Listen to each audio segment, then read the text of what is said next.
नमस्कार, स्वागत है आप सभी का। और आज हम चर्चा करने जा रहे हैं इंदिरा गांधी स्मार्टफोन योजना। जी हाँ, राजस्थान सरकार ने इंदिरा गांधी स्मार्टफोन योजना लॉन्च की है और इस योजना में लाभार्थियों को एक स्मार्टफोन दिया जाएगा, एंड्रॉयड फ़ोन, जिसमें सारी सुविधा होगी इंटरनेट की। इस योजना का क्या क्या उद्देश्य है और कौन कौन इसमें योग्य हैं, लाभार्थी की पात्रता क्या क्या है, ये सब हम चर्चा करेंगे।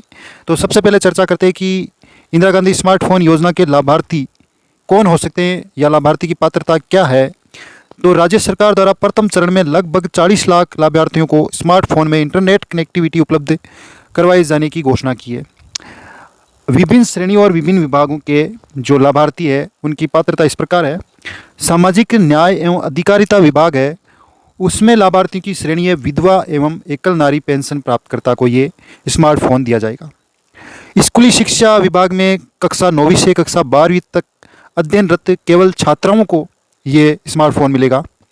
कॉलेज शिक्षा महाविद्यालय में अध्ययनरत केवल छात्राओं को ये स्मार्टफोन मिलेगा। ग्रामीण विकास विभाग में महात्मा गांधी राष्ट्रीय ग्रामीण रोजगार गारंटी के तहत 100 दिवस कार्य दिवस पूर्ण करने वाले परिवार की महिला मुखिया, जो वर्ष 2022-23 के अंतर्गत 100 दिवस का कार्यक्रम पूरा करने वाली महिला मुखिया को ये स्मार्टफोन मिलेगा। संस्कृत शिक्षा विभाग में महाविद्यालय में अध्ययनरत केवल छात्राओं को ये स्मार्टफोन मिलेगा। स्वायत्त शासन विभाग के अंतर्गत इंदिरा गांधी शहरी रोजगार गारंटी योजना के तहत 50 कार्य दिवस पूर्ण करने वाले परिवार की महिला मुखिया को ये स्मार्टफोन मिलेगा। ITI तकनीकी शिक्षा महाविद्यालय में अध्ययनरत केवल छात्राओं को ये स्मार्टफोन मिलेगा। और लास्ट है पॉलिटेक्निक शिक्षा में महाविद्यालय में अध्ययनरत केवल छात्राओं को ये स्मार्टफोन मिलेगा। तो इसमें 8 कैटेगरी बनाई गई है जो लाभार्थियों की पात्रता डिसाइड करती है कि किन किन को ये स्मार्टफोन मिलेगा। तो हमने लाभार्थी की पात्रता की चर्चा कर ली है। अब इस योजना का उद्देश्य क्या है तो वो भी हम बता देते हैं कि राज्य में बजट सत्र 2022-23 में चिरंजीवी परिवारों की महिला मुखिया को स्मार्टफोन में इंटरनेट कनेक्टिविटी उपलब्ध करवाने हेतु मुख्यमंत्री डिजिटल सेवा योजना की घोषणा की। इस घोषणा का क्रियान्वयन इंदिरा गांधी स्मार्टफोन योजना के नाम से किया जाएगा। इंदिरा गांधी स्मार्टफोन योजना के प्रथम चरण में बहन बेटियों के पावन पर्व राखी से चिरंजीवी परिवारों की सरकारी विद्यालयों में कक्षा 10 से 12वीं कक्षा के अध्ययनरत छात्राओं, सरकारी उच्च शिक्षण संस्थाओं महाविद्यालयों में अध्ययनरत छात्राओं, विधवा एकल नारी पेंशन प्राप्तकर्ता महिलाओं को इस योजना के अंतर्गत स्मार्टफोन उपलब्ध करवाने की घोषणा की गई है। ये कब से शुरुआत की जाएगी? जो राखी का पावन पर्व आता है उस तारीख से। लाभार्थी की पात्रता की हमने चर्चा कर ली है। प्रथम चरण में ये याद रखना है, ये क्वेश्चन RS प्री में पूछ सकते हैं कि प्रथम चरण में लगभग कितने लाभार्थियों को स्मार्टफोन दिया जाएगा, तो 40 लाख को। और ये कितनी कैटेगरी है? 8 कैटेगरी बताई हुई है इसमें पात्रता की श्रेणियाँ। जिन लाभार्थियों की उम्र 18 वर्ष से कम है उनके साथ परिवार के जनाधार मुखिया का आधार कार्ड, स्वयं जनाधार मुखिया का उपस्थित होना अनिवार्य है। लाभार्थी स्वयं की पात्रता से संबंधित शिकायत हेतु 181 पर कॉल कर शिकायत दर्ज करा सकते हैं। लाभार्थी की सूची जिलेवार, ब्लॉकवार, ग्राम पंचायत वार्ड उपलब्ध करवाई जाएगी। और इंदिरा गांधी स्मार्टफोन योजना का इंडिकेटिव कैंप एरिया इस प्रकार है। जो help desk for document check area होगा, उसके बाद रजिस्ट्रेशन काउंटर होगा, फिर फुल KYC एरिया होगा, फिर SIM phone selection and sale counter होगा, फिर DBT जोन होगा और डिजिटल हेल्थ होल्डिंग एरिया होगा। इस प्रकार ये टोटल 6 काउंटर बनाए जाएंगे और इन काउंटर पे आपको स्मार्टफोन दिया जाएगा विभिन्न चरणों के माध्यम से। सबसे पहले आपके डॉक्यूमेंट चेक किए जाएंगे, उसके बाद आपका रजिस्ट्रेशन होगा, फिर आपकी KYC होगी, उसके बाद आपको फ़ोन सिलेक्शन और सिम सिलेक्शन करने का ऑफर दिया जाएगा। उसके बाद डायरेक्ट बेनिफिट ट्रांसफ़र किया जाएगा आपके फ़ोन में ई-वॉलेट अकाउंट इंस्टॉल करके। उसके बाद डिजिटल हेल्थ होल्डिंग एरिया, यानी कि यहाँ पर आपको फाइनली फ़ोन आपको एक्टिवेट करके दे दिया जाएगा। मोबाइल में सिम की प्रक्रिया जोन 1, ये विभिन्न जोन की बारे में बताया, जैसा कि हमने आपको बता दिया है। पूरा विवरण फॉर्म 60 उपलब्ध होगा जो KYC से संबंधित होता है। और फिर KYC करने के बाद आपको फ़ोन सिलेक्शन करने के लिए और सिम सिलेक्शन करने के लिए काउंटर होगा। और फिर लैपटॉप के साथ हेल्प डेस्क पर उपलब्ध होंगे विभिन्न अधिकारी जो आपकी सहायता करेंगे।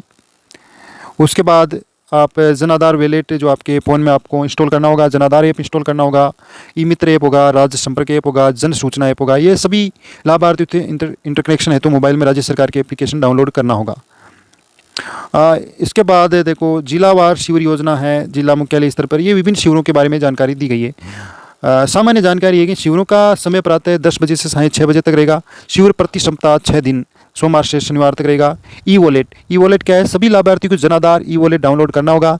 ई वॉलेट के माध्यम से प्रत्येक लाभार्थी को डीबीटी यानी डायरेक्ट बेनिफिट ट्रांसफर की जाएगी। डीबीटी से लाभार्थी को 6,800 रुपये यानी कि 6,125 रुपये तो स्मार्टफोन के और 675 रुपये 6 माह के इंटरनेट डाटा दिया जाएगा। लाभार्थी डीबीटी से ऊपर की राशि का भुगतान कर अधिक राशि का स्मार्टफोन क्रय के लिए स्वतंत्र है। चालू वित्तीय वर्ष में केवल 9 माह शेष, इसलिए डाटा 31 मार्च 2024 से 9 माह तक का होगा, यानी 31 मार्च 2024 तक का आपको डाटा मिलेगा। आगामी वर्ष 1 अप्रैल 2024 से मोबाइल सिम चालू होने की दिशा में अगले 2 वर्षों के लिए 900 रुपये प्रति वर्ष डीबीटी द्वारा राशि का हस्तांतरण किया जाएगा। लाभार्थी को उचित दर पर स्मार्टफोन में सिम उपलब्ध कराने हेतु ट्राई अधिकृत जियो, एयरटेल, वोडाफोन, बीएसएनएल कंपनी से ही लाभार्थी को सिम डाटा कनेक्टिविटी उपलब्ध करवाई जाएगी। तो एक बात आप अच्छी तरह से समझ लीजिए, आपको फ़ोन नहीं दिया जाएगा, आपको जो जनाधार आपका अकाउंट है उसमें आपके 6,800 रुपये डाले जाएंगे। उसमें 6,125 रुपये का आपको फ़ोन लेना है और 675 रुपये का 9 माह का इंटरनेट का कनेक्शन लेना है। अगर आप इससे ज़्यादा का फ़ोन लेना चाहोगे तो उसमें आप अलग से राशि जोड़कर अपनी तरफ से एक अच्छा फ़ोन ले सकते हो, लेकिन गवर्नमेंट आपको 6,800 रुपये ही देगी। और इसमें 9 माह का बैलेंस इंटरनेट बैलेंस दिया जाएगा नहीं 31 मार्च 2024 तक। उसके बाद अगर आपका फ़ोन चालू रहता है तो आप 900 रुपये प्रति वर्ष की डीबीटी राशि हस्तांतरण की जाएगी इंटरनेट कनेक्शन वास्ते। आपको इंटरनेट की जो स्मार्टफोन में सिम उपलब्ध कराई जाएगी वो जियो, एयरटेल, वोडाफोन और बीएसएनएल कंपनी से ही लेनी होगी अगर आपको ये लाभ लेना है तो। स्थान का चयन यानी कि आपको जिला कलेक्टर, पंचायत समिति, नगर पालिका, राजकीय विद्यालय, महाविद्यालय, अन्य विद्यालय कार्यालयों आदि स्थानों पर ये शिविर लगेंगे। इनमें पर्याप्त इंटरनेट कनेक्टिविटी की उपलब्धता रहेगी, सुरक्षा कानून व्यवस्था रहेगी, पर्याप्त पार्किंग व्यवस्था, सारी व्यवस्थाएं आपको सरकार द्वारा मुहैया करवाई जाएगी। लाभार्थी सुविधा हेतु शिविरों में लाभार्थियों के लिए जाने की वाली व्यवस्था, जोन 1 से 6 तक लाभार्थियों के बैठने के लिए उचित व्यवस्था होगी। पेयजल, पंखे, कूलर की सारी व्यवस्था होगी। प्रिंट आउट हेतु लैपटॉप, प्रिंटर, स्टेशनरी, दस्तावेज स्कैनर की सारी सुविधा होगी। अन्य मूलभूत सारी सुविधाएं सरकार द्वारा प्रोवाइड करवाई जाएगी।